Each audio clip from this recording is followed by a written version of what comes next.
Terrific president for all governors, including all the Republican governors who, if they were honest, and maybe not on the record, would tell you that they got more cooperation from the Clinton White House as Republican governors than they did from the Bush White House. Why do you think that is?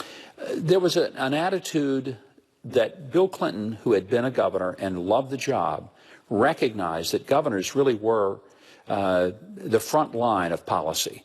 He knew that Washington didn't really get things done, and he understood that if you wanted a laboratory of government, just like the founders really understood the states to be, this is where you attempt things, you try and you innovate.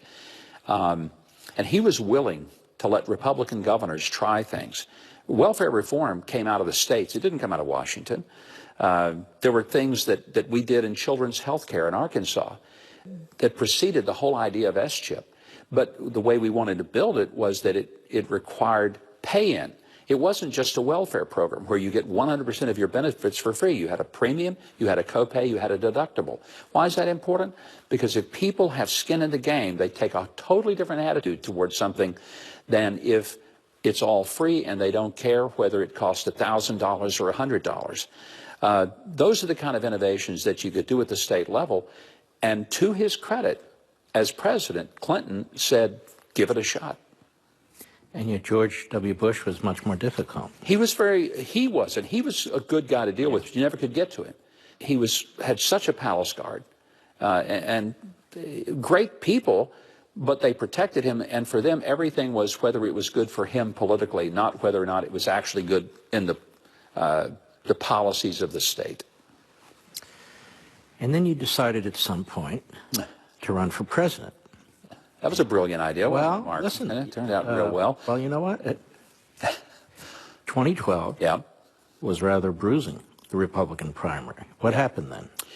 Well, that was the one I set out. A lot of people said I should have gone into that one. I mean, I ran in 08. Right, that's what I meant. And it was a tough time. I mean, we'd just gone through 8 years of President Bush. His approval ratings were very low at that point.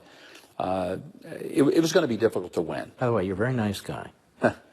See how he did that, folks? I got the date wrong. He said, that's when I said, but let me tell you the one, 2000. Go ahead, I'm sorry. Well, a lot of people thought I should have run in 12, but I really, it was not a good time for me at that time, and there's a lot of reasons why. But in 08, I felt like the Republican Party had become stodgy. I felt that it was losing touch with working class Americans. It did not have leaders that had a common connection to the kind of people I grew up with. Mark, I grew up dirt poor in South Arkansas. I'm the first male in my entire family lineage to graduate high school, much less go to college. For me, the American dream is not something I read about from someone else. I've lived it. You know, my dad was one of those Americans, like a lot of fathers who raised kids, that he lifted heavy things. He worked hard. He got his hands dirty. That's the only jobs he ever knew.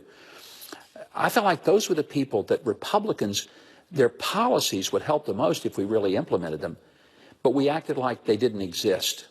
And the result, long term, was that the economic policies of true conservatism and capitalism, really bringing people to a point of liberty where they were not forever completely enslaved to their group, but they were looked at as individuals. To me, this is the fundamental difference between conservatives and liberals. Liberals believe you're in a group. You have to stay in your group, don't leave your group, and if the group does okay, you can do okay. Conservatives believe that our liberty is individual. It's God-given to each person, and there are no limits except the limits that I'm willing to place on myself because I just refuse to accept the freedom that I've been given. And so I felt like in 08 that we were missing the opportunity, and we were a great party if you were sitting in the corner office, but we were not a good party if you were standing on the concrete floor 8 hours a day lifting heavy things and going home and having to take a shower before your wife would let you sit at the table. You did pretty well in that primary, really, didn't you? Yeah, I came in second to McCain. I was the runner-up to John McCain in 08. So, and on a dime to the dollar of what McCain and Mitt Romney had. And 2016 was a big field. Yeah. But one of the things I noticed during that primary was you never took a shot at Trump. No. You ran on your message, and that was pretty much it. Why was that? Well, first of all, Donald Trump was not my enemy. he was not even really my opponent. I looked at it that one of us on that stage was going to face Hillary Clinton. I thought I'd be the right guy. I knew her better than anybody on that stage, known her 40 years. People decided differently. I respect that. You know, that's what you do in an election. But why would I go and attack one of the other people on that stage? Because if they won, then I was going to have to go to the convention stage and tell everybody how great they would be as president after just telling them they would be terrible. At some point, that doesn't make sense to me. And those were not the people that I was trying to oppose. Secondly, you know, I may not be the smartest bulb in the chandelier, but I'm bright enough to know this, that if you attack Donald Trump, he's going to come back at you. And he's going to hit you harder than you ever hit him. And when you're ready to give up in the fight, he isn't. And he keeps clubbing you until you're unconscious and in a coma and can't come out of it. And so I watched all these guys on the stage, and they go after Trump. And the next thing you know, they get a nickname that they're stuck with for the rest of their lives. He pummels them, and the press love it so much that they just give him more airtime. So I thought, I've seen this movie. It doesn't end well. But you also liked him. I like Donald Trump. I personally like the man, and that surprised a lot of people because we couldn't be more different. I'm a kid that grew up dirt poor in South Arkansas. He grew up, in New York, and he's a street fighter from Queens, and he's lived the life of a billionaire. I've never met many billionaires.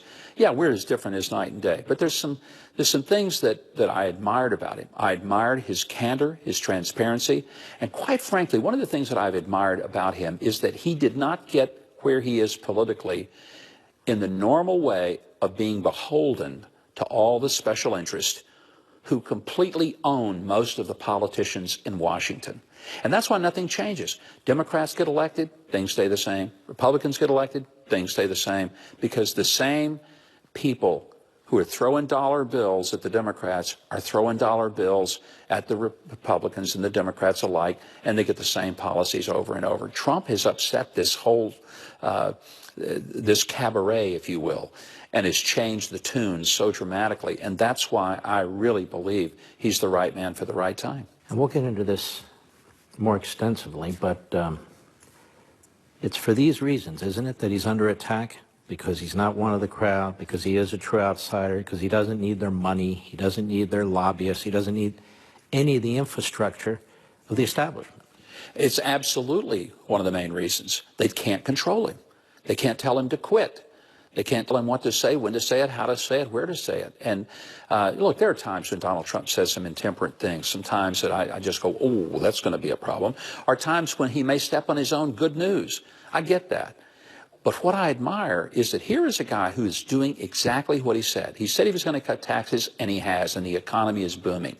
He said he was going to recognize Jerusalem as the capital of Israel and move the embassy, and he's done it. He said he was going to be tough with NATO and tell them that either pay up or we bug out, and he's done it, and they're doing it. I look at what he's getting done, and I'm far more impressed with what he's getting done than I am bothered by anything he tweets or says. And we're going to expand on this in a moment. Ladies and gentlemen, don't forget, during the course of the week, you can watch me on Levin TV as part of the CRTV television network. That's crtv.com. Give us a call, join up, go to 844-LEVIN-TV. Give us a dial, 844-LEVIN-TV. We'll be right back. Governor Mike Huckabee, you brought up the president and his promise to recognize Jerusalem as the capital of Israel and to move the embassy. Past presidents have said that. They've not done it. It's actually the law. It was passed in 1996, but they could waive it every 6 months. The president said enough is enough. You're very popular in Israel, and it's well known in the United States that your support for Israel is considerable. Why is that? My first trip there was in 1973 when I was 17 years old. I fell in love with Israel as a teenager, and I've been taking groups of people since 1981. I've seen this country come alive in a way that I can only imagine the frontier days of America. Biblically, I could say it this way: the dry bones have come alive, and the desert is blooming. And literally places that I saw as abject desert now are lush with vegetation that exports fruits and vegetables across the world.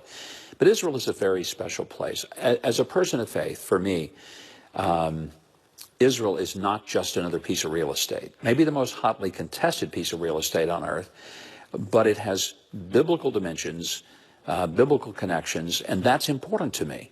I think the title deed goes all the way back to Abraham. So to see a president recognize the rightful home of the Jewish people in a Jewish state and Jerusalem as its capital. And by the way, Jerusalem has only been capital to one people in the history of the earth, and that's to the Jews. So it's important to me that we respect that. And it's part of your faith. It's part of my faith, as an evangelical Christian. Absolutely. And I've had this conversation with the president back before he made the decision, and I told him, I said, Mr. President, there are two things that evangelicals, who, by the way, were the basis for him being elected, they overwhelmingly, like 75, 80% of evangelicals voted for Donald Trump and still support him. And that surprised a lot of people, but they like someone who sticks by the black and the white of the right and the wrong and what they stand for. So Donald Trump and I had this conversation, and I said to him, Mr. President, there are two things evangelicals consider non-negotiable: the sanctity of human life, and the second thing is unwavering commitment to the sovereignty of Israel as a Jewish state. And he kind of was surprised by that. And I said, but Mr. President, we're people of the book, and we believe that if God has made a promise, he's going to keep it. And one of the promises is the nations that bless Israel will be blessed, and those who curse Israel will be cursed. And I just believe that when Donald Trump made this decision, and he was under so much pressure not to do it, Mark, and you know that, you know this very well, pressure from within the country, pressure from all over the world and world leaders. And later, after he had done it, I had the opportunity to say, what was the deciding force? He said, because it was the right thing to do, and I said I was going to do it. I was so refreshed by a president who is able to say, it's the right thing to do, and I said I was going to do it. I haven't seen that kind of commitment since Ronald Reagan. Mm-hmm. And I think a lot of people support Donald Trump because of it. No matter what his critics say, you can't take that from him. Speaking of his critics, they're getting more and more out there. Yeah. Crazier by the day. We're about the same age. I would read George Will's columns religiously. Mm-hmm. Great thinker, great columnist. But I don't read them anymore unless somebody hands them to me. This sad, embarrassing wreck of a man, Washington Post, George Will. It starts out, first three words, America's child president. And I stopped there. And I said, this isn't rational thinking. When you look at what the president has done economically, you can disagree with certain aspects. I have my disagreements with him. But I also have a lot of agreements with him. When it comes to judges and taxes and regulations, he abides by the Constitution, which is a big deal to me. Look at his foreign policy. When it comes to Israel, when it comes to the Iran deal, when it comes to being tough on North Korea, we still have military assets off the peninsula there. And even though he calls Xi his friend, he's tough on the Chinese. And he's been much tougher on Russia than Obama could ever have dreamed of. Much more so. What is this, America's child president? What, they don't like the way he talks? They don't like the way he looks? They don't like his New York accent? What is the problem here? It's personal with these guys. It's personal. But the vitriol is unhinged. It has no rational, no normal kind of basis. It's just that they cannot accept that Donald Trump won the presidency in November 16. I try to say to folks, look, I ought to be more bitter than you. I was one of those guys who put my life on the line for this. But I tell everybody, Donald Trump was not my first choice for president. I was my first choice for president.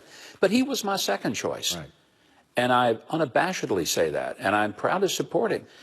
And part of what I admire is that there is this sort of bull in the china shop, torpedoes, full speed ahead, torpedoes be damned, let's go. I like that.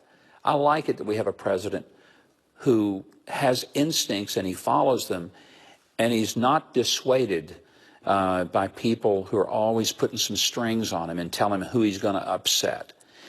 Clearly, he's upset a lot of people in the Potomac world. Do you think it's a cultural battle even within the conservative movement? Oh, without a doubt. And what is that battle? It's resentment. It's resentment. There are a lot of people, and I don't think they even see this, but their world is about getting invited to the nice cocktail parties in Georgetown. Their world is about being part of the swells. But they live in the bubbles. And I say there's three big bubbles in America: New York, Washington, Hollywood, maybe a fourth one, Silicon Valley. People living in those bubbles don't know the rest of America. They think they do, but they don't. They resent the rest of America. They think they're better than the rest of America. We're the basket of deplorables. We're the people who are the great unwashed. But Donald Trump understands that those great unwashed people, people like me, who grew up more comfortable working in the kitchen than sitting at a head table, that we're the people that actually gave this country its strength, its roots, and raised the kids that went to war and won battles. And I don't think they get that. But there's an anger and a resentment, and it's personal. It's not political. It's one thing to argue with Donald Trump about his maybe his style, even argue with him certainly about policies that you disagree with. But when you have people on major networks that say that anyone who supports Trump is a Nazi, like the nutcase Donnie Deutsch said. NBC on Scarborough Show. Scarborough said that anyone who supported them was a racist. Mm-hmm. Now, that's unhinged, Mark. Yeah, that's unhinged. So this cultural battle, even within the conservative movement, you think it's because he came out of nowhere and they didn't have a say in it? Do you think it's because he truly is an outsider? Do you think it's because of what he says and the way he says it? Because his policies, they're not left-wing policies. They're not anti-American policies. They're not, and many of his policies actually are Reagan-esque. Not all, but many. And some of these people who backed Reagan or backed Bush and so forth and so on, they are over the top hostile to Trump. They don't own him. They don't control him. They don't get to pick up the phone, call him and say, got a favor, and don't forget, I gave you the money to get you elected. He doesn't owe them anything. And I truly believe that one of the strengths of his presidency is that he can tell them all to go to the devil. And there's not really a whole lot they can do about it. Ladies and gentlemen, don't forget, almost every weeknight you can check me out on Levin TV by going to crtv.com, or you can give us a call at 844-LEVIN-TV, 844-LEVIN-TV. We'd love you to join our community over there. We'll be right back.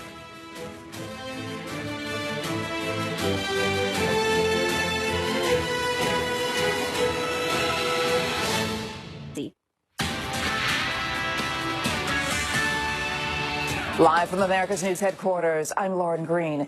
President Hassan Rouhani of Iran is warning President Trump to make peace with Tehran.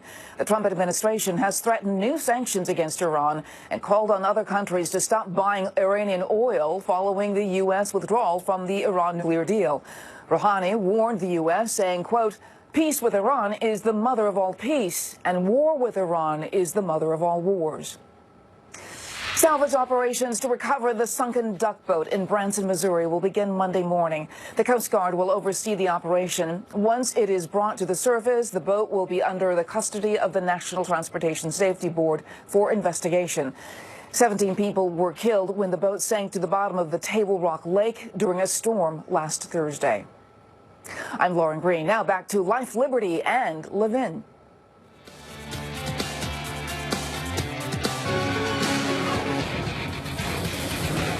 I don't know who the most famous Huckabee is right now. You or your daughter? I think it's my daughter. It's your daughter. Yeah. And Sarah Huckabee Sanders. Yeah. And she's become somewhat of a very popular figure within the conservative movement and the Republican Party because she stands up there every day and deals with these reporters, particularly from CNN, Jim Acosta and so forth, but also the Washington Correspondents' Dinner, which was really quite awful. Her experience at a restaurant in rural Virginia and other members of your family and so forth. First of all, tell us a little bit about your daughter and tell us what she confronts in her daily life as her father. Well, first of all, I tell people we finally got a Huckabee in the White House. It just wasn't the one I thought it was going to be. I'm very proud of Sarah. I'm proud of all my children, but Sarah obviously is the one that now is more famous, more popular, and more beloved. And rightfully so. She's a tough kid. I like to say the force is strong in this one. But this is a young lady who grew up in a political household. When most kids were jumping rope, she was sitting around the kitchen table listening to Dick Morris do crosstabs of polls. She's been swallowed up and consumed in the political world since she was a tiny girl.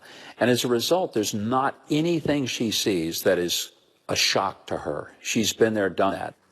I think in this White House, it's certainly intense in a way that we've never seen before.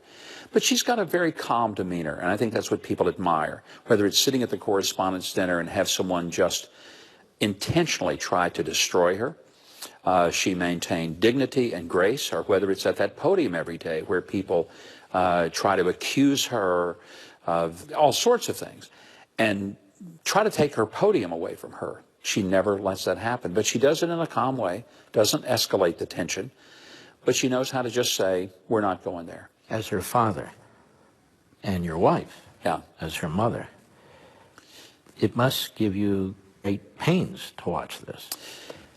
I take more of a pride than a pain. And I'll tell you what, I watch her, and when somebody asks some stupid question, my thought is not, I can't believe they said it. I'm sitting back saying, you're about to get your rear handed to you. You just don't know it. And sure enough, that's what typically happens.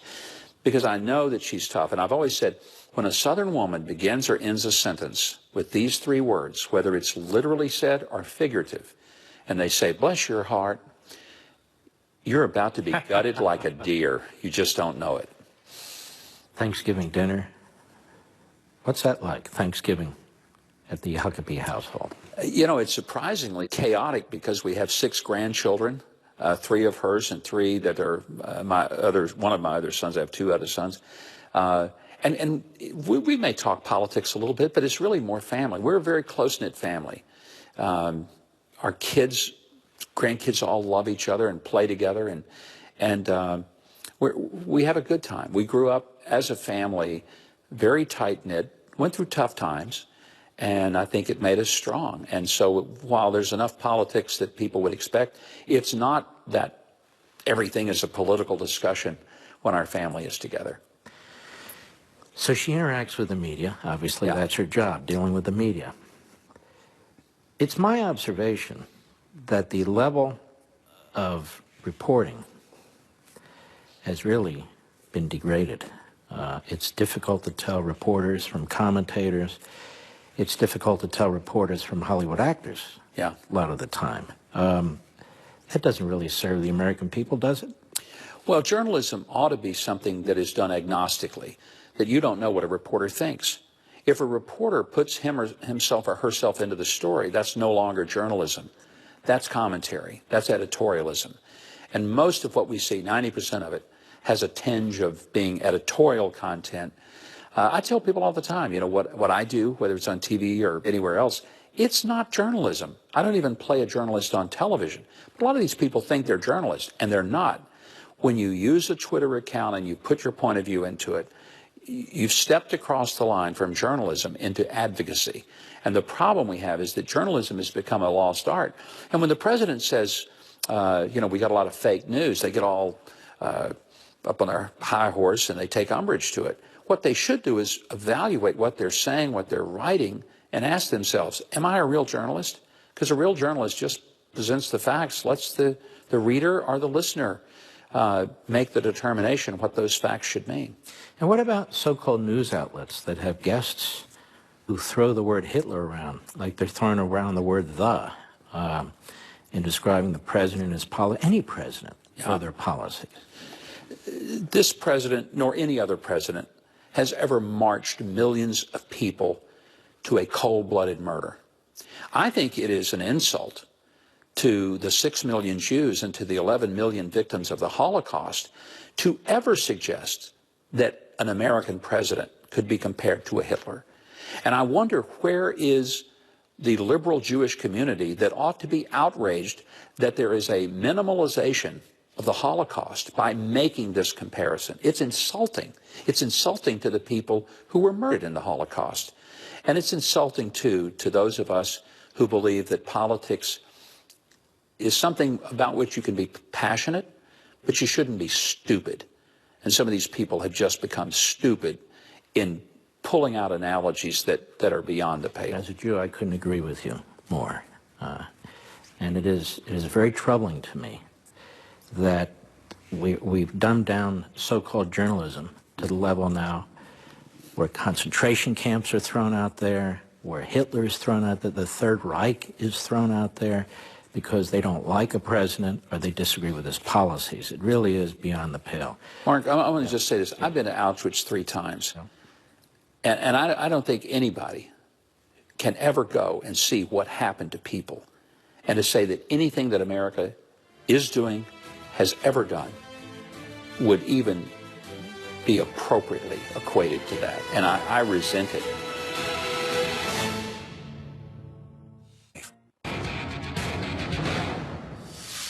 Mike Huckabee, let me ask you about the judiciary. This is crucial.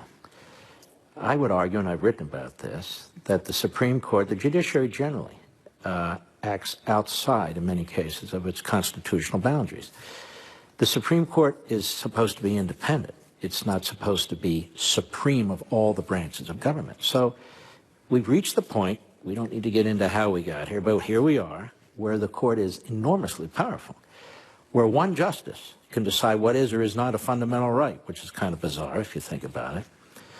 And so we have this battle brewing over the Supreme Court. Now, whether Kavanaugh is a Clarence Thomas or not a Clarence Thomas, again, you've got 100 organizations out there turning him into this evil, devilish figure.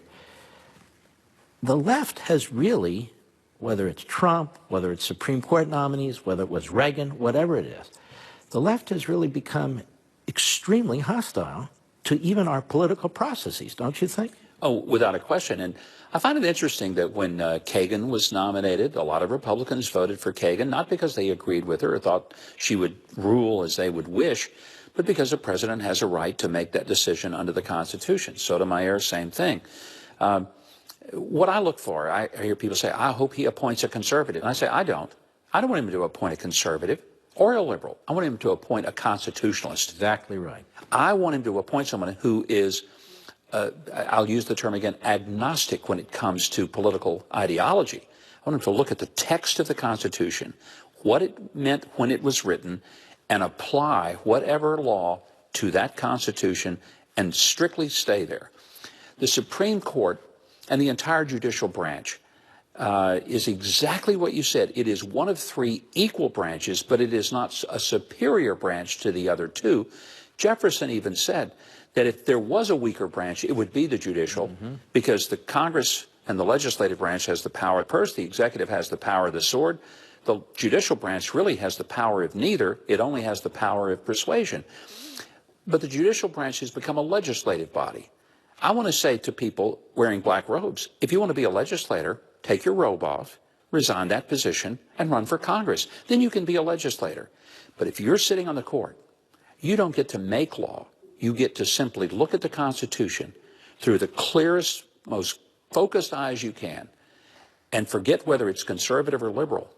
But is it right or is it wrong in the context of the Constitution? But they don't even agree with applying the Constitution. We talk about originalism, we talk about textualism, and if you have a nominee who says, look, I believe in applying the Constitution, they'll immediately say, no, precedent, because they like the activist precedent, except when they don't like the activist precedent. So they view the court, do they not, as the way to advance their agenda, particularly their social agenda? It seems like the Supreme Court has nationalized cultural and social issues. Well, they've done that, and interestingly, they've used that as the tool to affect legislative change that they never had the votes to get, whether it's the state or the national level, which is where that should have happened, whether it's abortion or same-sex marriage, 2 of the more controversial social issues of the day. So they couldn't win it legislatively, so they go in the judiciary. Then they say, but we can't let the judiciary, the very body that we believe should make these decisions, ever change these decisions. Why not? If you live by the sword, you die by the sword. They don't see it that way. It's a truly hilarious, almost beyond ironic approach that liberals have when it comes to they can't see their own irony, but there it is. What I think we should start looking at is If we want these changes, if we want them to be done, then do it the old-fashioned constitutional way. Sell the public on it. Get the votes in Congress or your state legislature. Get it passed. Get an executive branch who will sign it and carry it out. Let a court decide that it is in keeping with the Constitution that we live under. Now you've gotten your agenda. Or how about this? If you think your position is so popular throughout the nation, why don't you try amending the Constitution the legitimate way rather than through judicial fiat? Absolutely. We'll be right back. We talked about amending the Constitution the old-fashioned way. There's two old-fashioned ways, really. There's a Convention of States, Article 5, which basically says that the state legislatures, rather than Congress, can propose to have a meeting, a convention, not a constitutional convention, a meeting. And the states can send delegates, and they can discuss, just as Congress would, the Constitution, whether or not there should be amendments, and then it goes back through the ratification process. You still need 38 state legislatures or conventions. This is something you've endorsed. I have endorsed it, and I believe very strongly that it's the only way we're ever going to get a balanced budget amendment. It's the only way we're ever going to be able to bring some real reform to our system, because Congress is completely paralyzed because of the money that controls it, paralyzed because of the political interest. People are more afraid of losing an election than they are losing their constitutional republic. So I strongly believe that a convention of the states empowers the people of America to get some things done that they've long wanted, perhaps term limits, but never going to get it as long as we put it in the hands of Congress. And I don't understand the serious opposition. Is this not federalism? Is this not what we've argued for? State authority, the 10th Amendment, is this not actually in the Constitution? It's part of the Constitution. There can't be a runaway convention since it still takes 38 states to ratify whatever comes out of there. Isn't this a way to take our Constitution as written and take it back? I think it is, Mark, and I've always believed the best government is the most local government. That's a conservative bedrock principle. And what better way to make our government more responsive to the people at the most local level than the Convention of the States, which really listens to the people from the states. It's a high bar to overcome. It's not easy, and people say, oh, it could go off the rails. Not likely. I'd be more afraid they'd never get on the rails, not that it would go off. And what's the alternative? We have what I argue a Supreme Court that the left wants to act as a Politburo. That's why you can have your 4 justices, but beyond that, you don't get any. Yeah. So you have a quota system, constitutionalists. Otherwise, we control things. Why do they fight so hard? Because they don't view it as a court. They view it as sort of a Politburo, a political operation that on high can order things. But this cuts under that. This is true republicanism and federalism, is it not? It is absolutely what it is. It's an empowerment of the people in a way that gives us the most raw form of constitutional empowerment to the people who are supposed to be served by the government rather than to be serving the government. And even if the movement got close to having a convention of states, I think that would wake up Washington like they've never been awakened before. It couldn't but do anything other than wake them up and shake them up. And Lord knows we need a wake up and a shake up going on in the middle of the Potomac. We'll be right back.